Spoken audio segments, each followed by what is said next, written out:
Good morning class 11th। सब ठीक ना बेटा? चलो स्टार्ट करते हैं आज का topic. And your topic will be accounting terminology. That was your previous topic, उसी के हिसाब से ये भी चल रहा है। Various terms and terminology you have to study for the accounting information. Actually in future when you are going to solve accounting problems of accounting information या कोई भी प्रॉब्लम्स आप सॉल्व करेंगे, there were some items, there were some content, some terminology will meet to you. तो आपको समझना पड़ेगा कि वो जो है आपको जो फ्यूचर में मिलने वाले वो होते क्या हैं, क्योंकि आपको पहले से टर्मिनोलॉजी पता होनी चाहिए, जैसा कि मैंने पिछले वीडियो से डिस्कस कर रहा हूँ। तो last topic was receipt and expenditure, and in the receipt we have studied about the there are various types of receipt, capital receipt and revenue receipt. In the expenditure we have studied about the capital expenditure and revenue expenditure, capital expenditure and revenue expenditure. So I request to you just create a better understanding about what is revenue nature transaction and what is capital nature transaction. तो आपको एक better understanding होनी चाहिए कि capital nature के transaction क्या है, revenue nature के ट्रांजैक्शन क्या है, क्योंकि both have some separate places. Capital nature के ट्रांजैक्शन का अलग जगह पे उसका प्लेस है, वो बैलेंस शीट का आइटम होता है। रेवेन्यू नेचर के जो ट्रांजैक्शन होते हैं उनका ट्रेडिंग और पीएल में आइटम होता है, उनका जो है प्लेस होता है। तो कहीं ना कहीं आपको जो है थोड़ा सा डिफरेंसेस क्रिएट करके चलना पड़ेगा कि which transaction is called revenue nature transaction and which is called capital nature transaction. And I hope कि आप मेरी बातों को समझ भी रहे हैं और आप क्वेश्चंस को कर रहे हैं, आप जो है एक नोट्स बढ़िया से बना रहे हैं, कोई दिक्कत नहीं है किसी को। कोई प्रॉब्लम्स आती है तो आपको पास ऑप्शन है, आप शेयर कर सकते हैं उस प्रॉब्लम को हमसे। चलिए आज हम बात करेंगे एक्सपेंसेस एंड एक्सपेंडिचर की। एक्चुअली स्टूडेंट लास्ट टॉपिक के हिसाब से एक्सपेंडिचर आपने पढ़ा था, तो मैंने सोचा आपको एक बता दूं कि एक्सपेंडिचर और एक्सपेंसेस में कुछ फर्क होता है या नहीं। ऐसा नहीं है किसी ने आपसे पूछ लिया कि you are in class 11 just tell me about expenditure and expenses, there are any difference और नॉट। तो आपने नाम से सुन लिया यार एक्सपेंडिचर और एक्सपेंसेस बोथ आर सेम।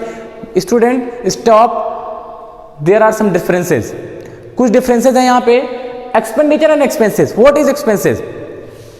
देखो इसमें मैं बात करूंगा कि एक बिजनेसमैन जो बिजनेस में लगा रहता है कंटिन्यू, वो पूरे दिन भर में बहुत सी सामान के लिए पेमेंट करता है, that is outflow of cash. ये जो आउटफ्लो ऑफ कैश है, आउटफ्लो मतलब कैश का बाहर जाना, आउटफ्लो ऑफ कैश। ये जो कैश का आउटफ्लो है ये गुड्स को परचेज करने के लिए जा सकता है, गुड्स परचेज करने के लिए जा सकता है, रेंट का पेमेंट करने के लिए जा सकता है, पैकेजिंग का एक्सपेंस करने के लिए जा सकता है, सैलरी देने के लिए जा सकता है, या लैंड एंड बिल्डिंग परचेज करने के लिए जा सकता है। Means a businessman who are working in a business, they have या he can do a lots type of expenses in the business। बहुत तरीके के एक्सपेंसेस वो कर सकता है। बट आउट ऑफ एक्सपेंसेस, आपने कहा वो एक्सपेंसेस है, एक्सपेंडिचर है।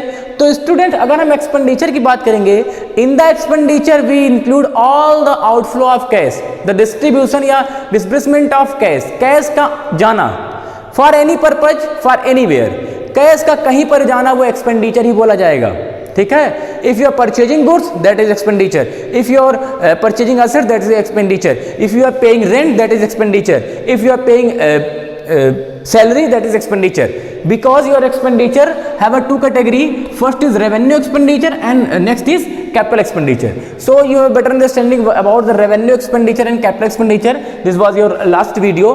तो revenue expenditure capital expenditure में क्या फर्क होता है ये आपको पता है। expenses जो होंगे, all the expenses is called expenditure। ध्यान सुनिएगा मेरी बात, all the expenses is called expenditure but all expenditure is not a expenses। जितने भी एक्सपेंसेस आपने पढ़े हैं ये सारे एक्सपेंसेस आपके एक्सपेंडिचर कहे जाएंगे। That expenditure can be revenue expenditure, that expenditure can be capital expenditure. ठीक है? पेमेंट फॉर एनीवेयर, फॉर किसी भी पर्पज के लिए अगर आप पेमेंट करेंगे तो वो आपका क्या बोला जाएगा? एक्सपेंडिचर बोला जाएगा। ठीक है?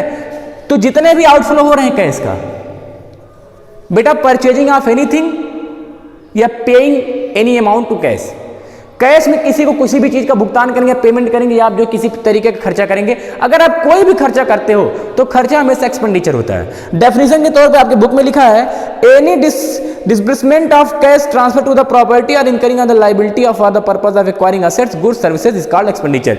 It's mean expenditure include the for the purchasing of goods and services and as well as for the purchasing of the property. When you are going to purchase property, that is expenditure. When you are going to purchase goods and services, that is also expenditure. But if I am talking which type of expenditure, then you have an understanding about the capital expenditure or revenue expenditure as per the last video. But what is expenses? Expenses expenditure का छोटा सा भाई है। Expenses expenditure का छोटा सा भाई है। Expenses is the part of expenditure. Expenses जो होता है वो एक्सपेंडिचर का पार्ट होता है। जहां पे एक्सपेंसेस यूज किया जाएगा उसका मतलब कि सर ये एक्सपेंसेस में सिर्फ उन्हीं खर्चों को ले रहा है जिसमें कौन सा खर्चा इन्वॉल्व है, प्रोडक्शन के कॉस्ट इन्वॉल्व है और सेलिंग के कॉस्ट इन्वॉल्व है। मतलब सामान को बनाने से लेकर के बेचने तक का जो खर्चा आता है वो एक्सपेंसेस बोला जाता है। वहीं पे अगर आपने प्रॉपर्टी परचेज कर लिया, बिल्डिंग परचेज कर लिया, मशीनरी परचेज कर लिया तो वो एक्सपेंडिचर बोला जाएगा, ना कि एक्सपेंसेस बोला जाएगा। तो the term expenses is generally use for the purpose of cost incurred. Expenses is generally use for the purpose of cost, जो कॉस्ट आपके लग रही, cost incurred for the purchasing of goods and services, for the purchasing and selling of goods and services, sorry or you can say कि for the purpose of production and selling of goods and services. तो सामान को बनाने से लेकर के बेचने तक का जो खर्चा आएगा दैट इज एक्सपेंडिचर। ठीक है, आगे हम बात करेंगे इनकम की। What is income? इनकम क्या होती है? इनकम प्रॉफिट सब एक जैसा लग रहा है तो आपको पता होना चाहिए इनकम क्या होती है। यहां एक्सपेंडिचर लिखा था तो मैं फिर से रिपीट कर दूं। इनकम क्या होता है actually student? In the income first of all यहां पे दो चीज जाननी जरूरी है। एक्सपेंसेस तो आप जान चुके हैं। एक्सपेंसेस का मतलब अगर मैं सीधे कह दूं कि कॉस्ट ऑफ गुड्स, सामान को बनाने की कीमत प्लस सेलिंग एक्सपेंसेस। ठीक है, सामान को बेचने से लेकर के, बनाने से लेकर के बेचने तक का जो खर्चा है वो एक्सपेंसेस है। दूसरी बात मैं कर रहा हूं रेवेन्यू।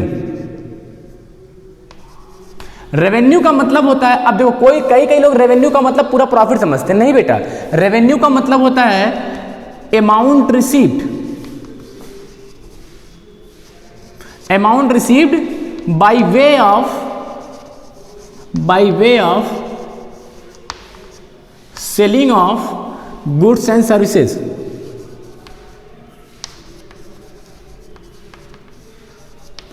सामान को बनाने से, सामान को बेचने पे जो पैसा आता है, सामान या सर्विसेज को बेचने पे जो पैसा आता है उसे आप क्या कहते हैं? उसे आप कहते हैं रेवेन्यू।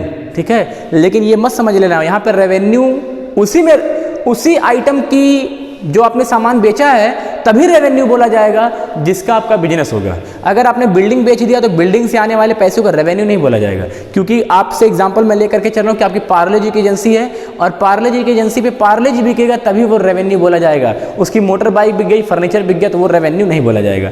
तो इनकम क्या होगा? इनकम के डिफिनीशन है, income refers to amount when your revenue is excess then expenses.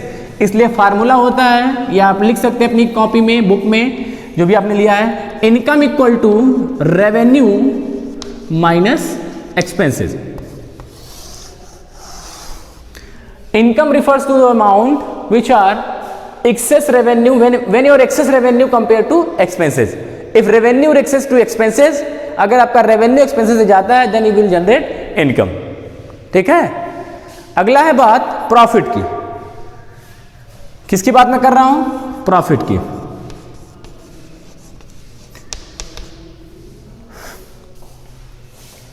ये सोच लो बेटा, एक सामान बिकेगा, सपोज दैट कि आपने एक 5 लाख रुपए का सामान परचेज किया और इसको 7 लाख में बेच दिया।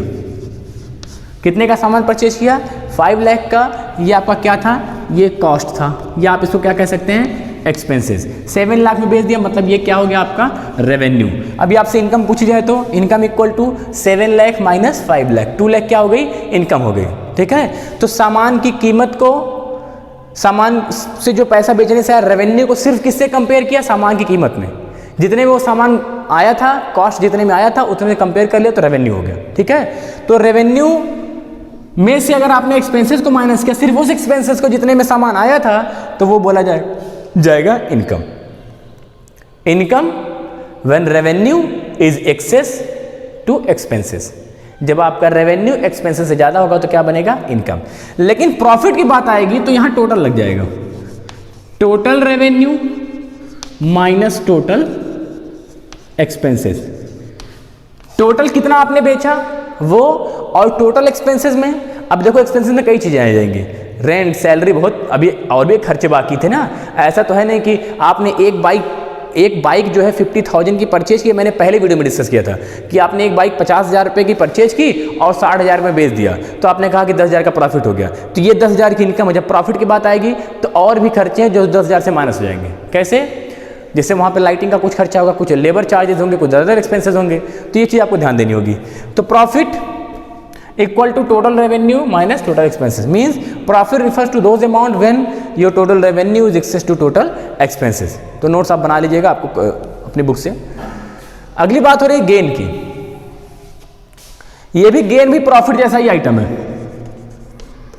गेन क्या होता है? Gain is a monetary benefit, ठीक है। Gain is a monetary benefit when या businessman sell their property on profit.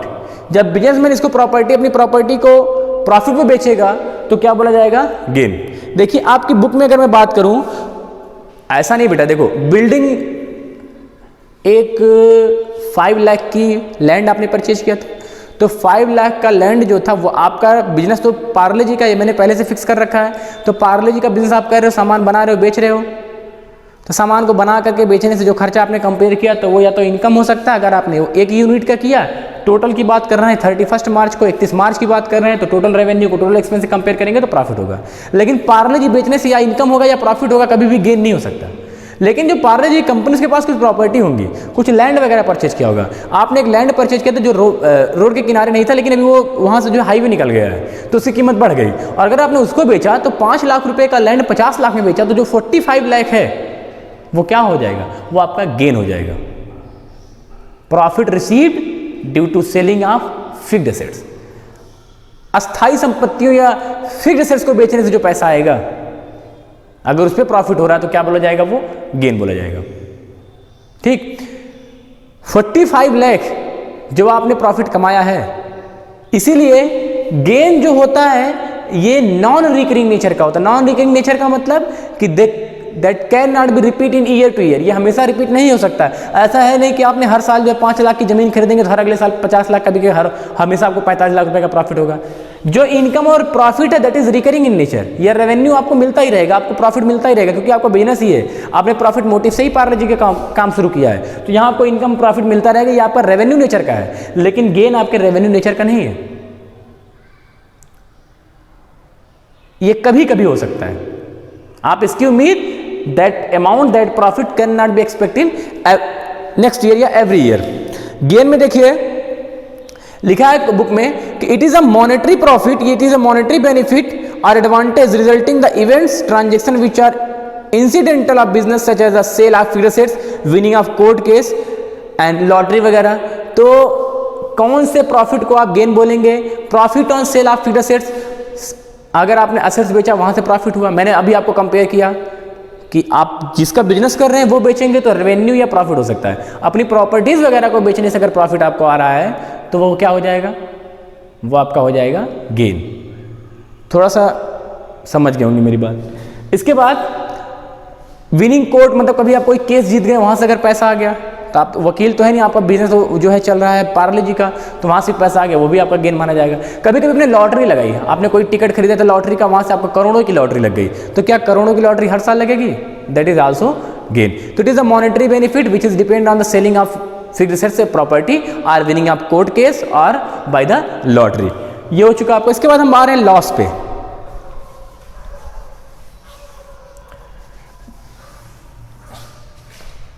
देखो लॉस में इनकम का फॉर्मूला होता है revenue minus expenses. When your revenue is more than expenses then you will be in income और profit. When your expenses is more than revenue, loss equal to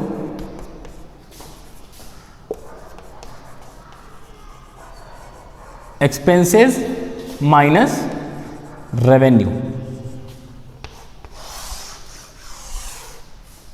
When expenses is more than revenue, जब आपका खर्चा ज्यादा हो जाए लेकिन selling कम हो, 5 लाख रुपए का सामान 4 लाख रुपए में बेच दिया, 50,000 का सामान 40,000 में बेच दिया, तो when your expenses is more than revenue then firm या company have to suffer loss। So loss is a excess expenses to revenue. जब आपका एक्सपेंसेस ज़्यादा आ जाएगा, खर्चा ज़्यादा हो जाएगा और रेवेन्यू कम हो जाएगा तो क्या बोला जाएगा, वो लॉस बोला जाएगा। ठीक है, ये लॉस दो तरीके का होता है, आप आगे जाएंगे, आगे की क्लासेस में पढ़ेंगे। एक्सपेंसेस आपका दो तरीके का होता है, एक नॉर्मल होता है और दूसरा अब नॉर्मल होता है। नॉर्मल लॉस जो होता है उसकी उम्मीद रहती है, अब नॉर्मल लॉस की उम्मीद नहीं रहती। एग्जांपल के तौर पे मैं आपको बता दूं कि कौन से लॉस को जो है नॉर्मल बोलेंगे, कौन से लॉस को अब नॉर्मल बोलेंगे। तो स्टूडेंट सपोज दैट आपने देखा होगा कि मिठाई की दुकान पे, एक एग्जांपल शायद आपके वर्ड में समझ में आ जाए, मिठाई की दुकान पे आपने देखा होगा हलवाई जो होता है वो दूध से क्या निकालता है, खोआ निकालता है ना। तो 1 लीटर जो है, 1 लीटर दूध में आप ये उम्मीद कर सकते हैं कि 200 से 250 ग्राम खोआ पड़ेगा। ठीक है, तो वो उसको 250 ग्राम खोआ के चक्कर में 5 लीटर दूध में जो है वो उसको जो है अच्छे से गर्म करके जो है उसको खोआ के चक्कर में है। लेकिन वो जो 5 लीटर दूध अगर आप उम्मीद करते हैं तो उसमें कितना खोआ बनेगा, तो 5 लीटर दूध में सपोज करो कि जो है 1 किलो या उससे थोड़ा सा ज़्यादा जो आपका खोआ बन सकता है। तो वो जो बनेगा तो कहीं ना कहीं 5 लीटर दूध से 1 किलो खोआ बनेगा, तो 4 लीटर तो जाना ही जाना है। तो 4 लीटर जो दूध जल जाएगा उसके बारे में आपको पहले से इन्फॉर्मेशन है। तो when you have a pre information, आप पहले से प्लानिंग जान रहे हैं कि हाँ 4 लीटर जल जाएगा, तो वो आपका हो जाएगा नॉर्मल एक्सपेंसेस। नॉर्मल एक्सपेंसेस का मतलब ऐसे खर्चे जिनके बारे में आप पहले से अवेयर हैं। अब नॉर्मल क्या हो जाएगा, वो गर्म हो रहा था, उसकी चाय की भी दुकान थी, उसको किसी ने चाय के लिए बुला लिया, बोले चाय लेकर के आओ। तो वो जब चाय लेने चला गया तो उसका दूध पूरा बॉयल करके बाहर आ गया। उसकी उम्मीद थोड़ी, तो उसकी उम्मीद थी 5 लीटर में 1 किलो खोआ, लेकिन अब जो कि दूध बाहर आ चुका, जिसकी उम्मीद उसे नहीं थी, तो हो सकता है 200 ग्राम पड़े 5 लीटर में। तो जिसकी उम्मीद आपको नहीं थी वो क्या हो जाता है, एब्नॉर्मल लॉस होता है। शायद आप समझ गए, ये इंसिडेंटल होता है, एक्सीडेंटल होता है, जिसके बारे में कोई पहले से उम्मीद नहीं हो सकती। तो इतना आप जो नोट करना नोट कर लीजिए बेटा।